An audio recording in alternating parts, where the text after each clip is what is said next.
بڑے چینل پہ ہم ضرور بیٹھتے ہیں، بڑی بڑی باتیں ہم ضرور کرتے ہیں، بٹ ہم سے غلطی ہو گئی ہے، تو اتنی بڑی کوئی بات نہیں تھی۔ خیر آگے چلیں، فیض حمید سے متعلق اب مزید اپڈیٹ آ رہی ہیں۔ انصار عباسی نے بھی اپنی پٹاری کھولی ہے، انکشاف کیا ہے کہ فیض حمید پر یہ الزام عائد ہوا ہے کہ وہ ریٹائرمنٹ کے بعد بعض خفیہ سرکاری دستاویزات سے اپنے پاس رکھے ہوئے تھے جس کے وہ مجاز نہیں تھے۔ فیض حمید نے ریٹائرمنٹ کے بعد تقریباً 50 سیاستدانوں سے رابطہ کیا اور ان میں جو 90% تھے وہ سیاستدان صرف پاکستان تحریک انصاف سے تھے۔ 2023 کے آرمی ایکٹ میں ہونے والی ترمیم کے تحت حساس عہدوں پر کام کرنے والے افسران کو ریٹائرمنٹ کے بعد 5 سال تک کسی ادھر ادھر منہ مارنے کی اجازت نہیں ہے۔ منہ مارنے کی اجازت مطلب آپ میرا سمجھ گئے ہیں۔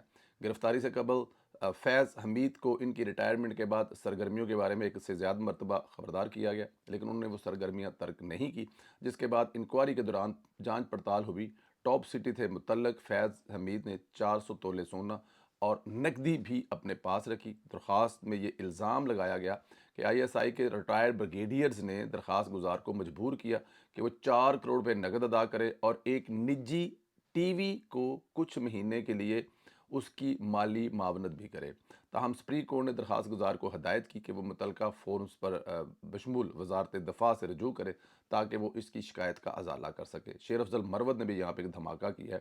انہوں نے کہا مجھے اندیشہ ہے کہ عمران خان کو 2-3 دن میں جو ہے وہ اڈیالہ جیل سے منتقل کیا جا رہا ہے، اور انہوں نے ساتھ یہ بھی کہا ہے کہ میری شنید ہے، مجھے ایسا لگ رہا ہے کہ عمران خان صاحب کو شاید کسی اسلام آباد کے سیف ہاؤس میں منتقل کیا جائے۔ ممکن ہے جہاں پہ فیض حمید یا کچھ ایسے دوسرے لوگ ہیں وہاں پہ خان صاحب کو منتقل کیا جائے، تاکہ یہ جو پنڈی کے نزدیک ایک ڈرامہ لگتا ہے ہر جس طرح کہتے ہیں نا کہ منگن والے منگنا آئے جمعرات نو تے منگل نو، تو یہ جو مانگنے والے آ جاتے ہیں ان کو شاید وہاں سے خیر تو ملنی کوئی نہیں ہے، لیکن ان کا رستہ روکنے کے لیے روز روز کھجل خراب کرنے کے لیے وہ کچھ اس قسم کا کہا جا رہا ہے۔ پاکستان تحریک انصاف کو ایک مالی معاونت کا جو ہے اس وقت مسائل پیدا ہو رہے ہیں۔ بتایا جا رہا ہے کہ وہ اس وقت ان کے دفاتر کے جو ملازمین ہیں کام کرنے والے بہت سارے دوسرے ان کی تنخواہوں کے کچھ مسائل ہیں۔ زلفی بخاری صاحب سنا ہے اس میں آئے ہیں، اچھی بات ہے۔ جو ملازمین ہیں ان کے گھر تو چولہے تو چلنے ہیں نا، آپ کے جو بھی مسائل ہیں، آپ کا پارٹی کے دفتر چلانے والوں کی تنخواہیں تو ٹائم پہ ادا ہونی چاہیے، تو یہ اچھی بات ہے۔ کسی نے سٹیپ لیا اور ان کی کچھ تنخواہیں پیڈ ہوئی، لیکن یہاں پہ فردوس شمیم نقوی صاحب نے کہا ہے، ایک خط لکھا ہے تمام ارکان پارلیمنٹ کو کہ تمام ارکان پارلیمنٹ اپنی تنخواہ کا 10% جو ہے وہ ہر مہینے پارٹی فنڈ میں دیں، ادروائز پارٹی دفتر جو ہے وہ بند ہو جائے گا۔ باقی انہوں نے کہا ہے کہ اگلے 72 گھنٹے میں وہ تمام کے تمام ٹرانسفر کریں پارٹی کے اکاؤنٹ میں تاکہ ہم معاملات کو چلا سکیں۔ کم از کم 50,000 ہر ممبر اسمبلی، چاہے وہ پارلیمنٹ قومی اسمبلی میں ہے، چاہے وہ صوبائی اسمبلی میں ہے، چاہے وہ سینٹ میں ہے، تو یہ ماشاءاللہ 3-3.5 بندہ بنتا ہے۔ اب میں اگر موبائل پہ کروں گا 350 ملا کے کتنا بنتا، تو کروڑوں کو روپے اکٹھے کر لیں گے، پتہ آپ کو ان کی پرانی عادت ہے۔ لیکن یہاں پہ ایک اور بڑی اچھی خبر ہے پاکستان تحریک انصاف کے لیے۔ شہباز گل صاحب جو کہ پاکستان تحریک انصاف کے لیے اپنی جان لگا دیتے ہیں، اور ان کا جو یوٹیوب چینل ہے وہ بنا بھی اس لیے تھا کہ پاکستان تحریک انصاف کی آواز بن سکے، تو انہوں نے اعلان کیا ہے کہ آج کے بعد ان کے یوٹیوب کی جتنی کمائی ہے وہ پاکستان تحریک انصاف کے پارٹی اکاؤنٹ میں جمع کروائے کریں گے۔ انہوں نے کہا جی پارٹی کہ مجھ پہ بڑے احسان ہے، میں مطلب اس قابل کہاں تھا کہ مجھے وزیر اعلیٰ کا سپوک پرسن بنایا جاتا ہے، مجھے سیکورٹی چیف بنایا جاتا، مجھے عمران خان صاحب کے ساتھ کام کرنے کا جو ہے وہ شرف حاصل ہوتا، تو میں مطلب کس قابل تھا، تو پاکستان تحریک انصاف نے مجھے شہباز گل بنایا، تو آج کے بعد میرے یوٹیوب کی جتنی کمائی ہے وہ تمام کی تمام جو ہے وہ میں جو ہے وہ پارٹی فنڈ میں دینے کا اعلان کرتا ہوں۔ تو اب جو شہباز گل صاحب جو ہر مہینے 15 20 25,000 30,000 40,000 ڈالر جتنا بھی کما رہے ہیں، جس کے ذریعے بھی کما رہے ہیں، سچ بول رہے ہیں، جھوٹ بول رہے ہیں، خبریں سچی دے رہے ہیں، آپ کو پتہ ہے وہ اپنی کچھ ویڈیو بھی ڈیلیٹ کر رہے ہیں، صرف 30 ویڈیو ان کی پڑی ہے، باقی ساری کی ساری ڈیلیٹ کر رہے ہیں، کیونکہ ان کو خطرہ ہے کہ آنے والے دنوں میں امریکہ میں بھی ان کے خلاف کوئی ایسا کام ہو سکتا ہے جیسے عادل راجہ کے ساتھ ہوا ہے۔ تو یہ بڑی اچھی بات ہے۔ یہ دیکھیں پارٹی سے محبت کرنے والا ورکر جو ہوتا ہے وہ اپنی پارٹی کے لیے کام کرتا ہے یوٹیوب پر یا سوشل میڈیا پر، پیسوں کے لیے کام نہیں کرتا، اور اگر وہ یہ نیت کر لے تو خدا کی ذات اس کو اور بہت سارے طریقوں سے اس کے گھر چلتا ہے، اس کا کام کاروبار سب چلتے ہیں۔ تو یہ جو یوٹیوب کی کمائی ہے وہ نہ بھی پارٹی ورکر لے تو یہ بڑی اچھی بات ہے، اور شہباز گل صاحب کا یہ اعلان کرنا کہ وہ اپنی تمام کمائی جو ہے وہ پارٹی فنڈ میں دیں گے، یہ ایک خوش آئند بات ہے۔ اور جب یہ شہباز گل صاحب بتا رہے تھے تو میں سو رہا تھا، اور جب انہوں نے بتایا تو اس کے بعد میری آنکھ کھل گئی. تو اس کو میرا آپ ایک خواب بھی سمجھ سکتے ہیں. مریم نواز کا ویژن پوری دنیا میں چل رہا ہے، مشہور ہو رہا ہے، فالو کیا جا رہا ہے. پنجاب حکومت کی ویسٹ مینجمنٹ پالیسی اور عملی ماڈل کو بین الاقوامی طور پر تسلیم کیا جا رہا ہے. پنجاب ویسٹ اتھارٹی برمنگھم کی کمیونٹی رضاکاروں کے درمیان ڈیجیٹل رابطوں نے یہ ثابت کر دیا ہے کہ پاکستان میں تیار ہونے والا کیا گیا صفائی اور فضلہ مینجمنٹ ماڈل ترقی یافتہ شہروں کے مسائل کے حل بھی لیے مؤثر ثابت ہو سکتا ہے. BBC کی سٹوری کے مطابق ان آن لائن شیئرز کے ذریعے پنجاب ویسٹ اتھارٹی نے برمنگھم کی کمیونٹی کو کچرے کے مؤثر انتظام، عوامی شعور پیدا کرنے، کمیونٹی شمولیت اور صاف ماحول کی اہمیت پر رہنمائی فراہم کی ہے. ان روابط کا مقصد برمنگھم میں بڑھتے ہوئے کچرے بھرے ہوئے کوڑے دانوں اور صفائی کے عملوں کو ہڑتالوں کے باعث پیدا ہونے والے مسائل کا حل تلاش کرنا ہے، جس میں خاطر خواہ پیش رفت سامنے آئی ہے. برمنگھم کے رضاکاروں نے اس بات کا اعتراف کیا کہ اصل مسئلہ حکومتی ڈھانچے سے زیادہ عوامی رویوں کا ہے، اور پنجاب کے تجربے سے یہ سبق ملا ہے کہ صفائی صرف سروس نہیں بلکہ اجتماعی شہری کا بھی ذمہ داری ہوتی ہے. لاہور ویسٹ مینجمنٹ کمپنی کے مطابق پنجاب کا ویسٹ مینجمنٹ بلیو پرنٹ تعلیم، کمیونٹی شمولیت، فضلے قابل استعمال وسائل میں تبدیلی کرنے پر مبنی ہے، جس نے صوبے میں گلی محلوں کی صورتحال جو ہے وہ بدل دی ہے. یہ ڈیجیٹل پارٹنرشپ پنجاب حکومت کی پالیسیوں، انتظامی صلاحیت اور عملی کامیابی کا ثبوت ہے، جو نہ صرف مقامی سطح پر نتائج دے رہی ہے بلکہ عالمی شہرت کے قابل تقید بھی جو ہے وہ میرے خیال میں یہ بہت بڑی بات ہے. اس سے زیادہ اور آپ کیا کر سکتے ہیں؟ آپ مطلب میں تو کہہ رہا ہوں کمال ہی ہو گیا، بھلے بھلے ہو گئی ہے. مریم نواز صاحبہ زندہ باد.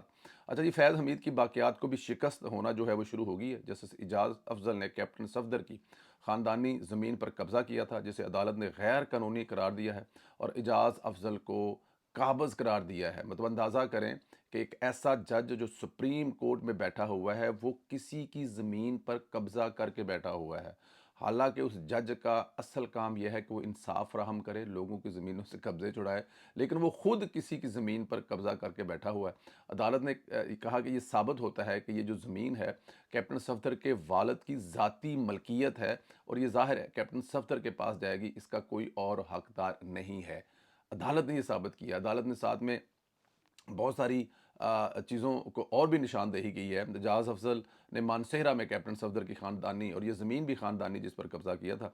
کیس کافی طویل چلا تھا. اعجاز افضل کے بیٹوں نے کیپٹن صفدر پر عدالتوں میں حملے بھی کیے تھے، لیکن کیپٹن صفدر پیچھے نہیں ہٹے. اب عدالت نے کیپٹن صفدر کے حق میں فیصلہ دیا اور کہا ہے زمین کیپٹن صاحب کی خاندانی ملکیت ہے. اس فیصلے میں یہ بھی لکھا ہوا ہے کہ جو نچلی عدالتوں کے جج تھے ان پر سپریم کورٹ میں بیٹھے جج نے کیسے کیسے دباؤ ڈالے، کیسے کیسے تنگ کرنے کی کوشش کی کہ کسی طرح کیپٹن صفدر جو ہے وہ بھاگ جائے. بٹ میں ایک بات بتاؤں، کیپٹن صفدر، میں لاہور میں ایک یوتھ کنونشن ہوا تھا، اس پہ کیپٹن صفدر صاحب کی ایک تقریر تھی. انہوں نے کہا تھا کہ کیمرے ہٹا لیا یہ، کیونکہ تم لوگوں نے چلانی کوئی نہیں کسی جگہ پہ. تو مجھے یاد ہے انہوں نے اس تقریر میں کہا تھا کہ جنرل فیض آج تم طاقت میں ہو. یہ 2021 کی بات ہے یا 20 کی بات ہے کہ آج تم طاقت میں ہو، لیکن یاد رکھو آج تم جو ہماری بہن بیٹیوں اور ان پاکستان کی بہن بیٹیوں کے ساتھ کر رہے ہو، کل تمہارے ساتھ یہ سب ہونا ہے. آج ہم جیلوں میں ہیں، لیکن مت بھولو وہ وقت دور نہیں ہے جب تم جیل جاؤ گے اور تمہاری سزا اتنی طویل ہوگی کہ شاید جیل میں ہی تم خدا کے پاس چلے جاؤ. اور آج وہ بات بھی ثابت ہوئی. تو کیپٹن صفدر صاحب، آپ کو آپ کی آبائی زمین مبارک ہو. مجھے وہ تمام وی لوگ یاد ہیں جو ہم نے اس زمین اور اس جج کے خلاف کیے تھے، اس کی نشاندہی کی تھی، اس کے ظلم و ستم کے بارے میں آپ لوگوں کو بتایا تھا. تو ہماری طرف سے، ہماری ٹیم کی طرف سے کیپٹن صاحب آپ کو بہت بہت مبارک ہو. امریکہ میں موجود 2000 افغان شہریوں کا دہشت گرد تنظیموں سے روابط کا انکشاف ہوا ہے. نیشنل انٹیلیجنس کے ڈائریکٹر تلسی گبارڈ نے امریکی میڈیا کو انٹرویو میں بائیڈن انتظامیہ کے دور میں امریکہ میں آنے والے افغان شہریوں کی جانچ کے سست عمل پر کڑی تنقید کی ہے، اور کہا ہے کہ آپریشن الائز ویلکم تحت 18,000 افغان شہریہ جو ہے نا وہ امریکہ میں داخل ہوئے، وہ جو اس وقت ساتھ لے کے آئے تھے. انہوں نے کہا کہ بائیڈن انتظامیہ کے تحت امریکہ میں آنے والے افغان شہریوں کی صحیح جانچ نہیں کی گئی. انہوں نے بتایا کہ آپریشن الائز ویلکم کے تحت آنے والے ہر ایک افغان شہری کا قریب سے جائزہ لیا جا رہا ہے، اور اس کے حوالے سے تمام ادارے متحرک ہیں. تلسی گبارڈ نے انکشاف کیا کہ امریکہ آنے والے 18,000 میں سے 2,000 افغان شہریوں کے دہشت گرد تنظیموں سے براہ راست یا ممکنہ روابط ہیں. انہوں نے کہا کہ داعش اور دیگر تنظیموں مسلسل امریکی سرزمین پر حملوں کی منصوبہ بندی میں مصروف ہیں. یہ تنظیمیں امریکہ میں ان لوگوں میں تلاش میں ہیں کہ یہ کام کریں. یہی وجہ ہے کہ ہم اس خطرے کو لے کر کافی سنجیدہ ہیں. یہی پاکستان کا موقف ہے. افغان مہاجرین پاکستان میں دہشت گرد نیٹ ورک کا حصہ ہیں. ان کے سہولت کار ہیں اور ان کے لیے کام کرتے ہیں. ان کی فوری واپسی ناگزیر ہے. یہ بات تو ٹھیک ہے کیونکہ ظاہر ہے وہاں پہ جو افغان کر رہے ہیں اس سے تکلیف تو پوری دنیا میں ہو رہی ہے. امریکہ کو خود تکلیف بڑی ہو رہی ہے. خیر نہیں ہو. اللہ پاک آپ لوگوں کو اپنے حفظ و امان میں رکھے. ہماری بہت ساری دعائیں آپ کے ساتھ ہیں. سلامت رہیں، خوش رہیں، اسی طرح ہنستے مسکراتے رہیں. اگلے ویلوگ میں آپ سے پھر بات ہوتی ہے. خدا حافظ.